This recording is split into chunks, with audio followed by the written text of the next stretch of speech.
ഗുരുവായൂർ ക്ഷേത്രോത്സവത്തിനുള്ള ഒരുക്കങ്ങൾ പൂർത്തിയായതായി Devaswom chairman doctor V K Vijayan അറിയിച്ചു.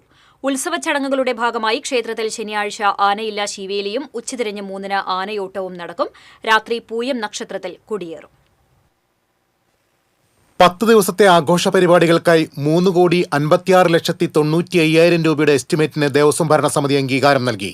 ഉത്സവത്തിന്റെ 4-ാം ദിവസമായ മാർച്ച് 3-ന് ചന്ദ്രഗ്രഹണമായതിനാൽ ക്ഷേത്ര ചടങ്ങിൽ മാറ്റമുണ്ടാകും. വൈകിട്ട് 6 മണിക്ക് ക്ഷേത്രനട അടച്ച് 7:15-നാണ് തുറക്കുക. അത്താഴപൂജ നിവേദ്യങ്ങളായ അപ്പം, അട, അവിൽ ചീട്ടാക്കില്ല. ഉച്ചയ്ക്ക് ശേഷമുള്ള പകർച്ച, രാത്രിയിലെ പ്രസാദോട്ട് എന്നിവയും ഉണ്ടാകില്ല. 9-ാം ദിവസമായ മാർച്ച് 8-ന് രാത്രി പള്ളിവേട്ട നടക്കും. മാർച്ച് 9-ന് രാത്രി ആറാട്ടിനു ശേഷം കൊടിയിറങ്ങും. കൊടിയേറ്റത്തോടെ ആരംഭിക്കുന്ന കലാപരിപാടികൾ 8-ാം ദിവസം സമാപിക്കും.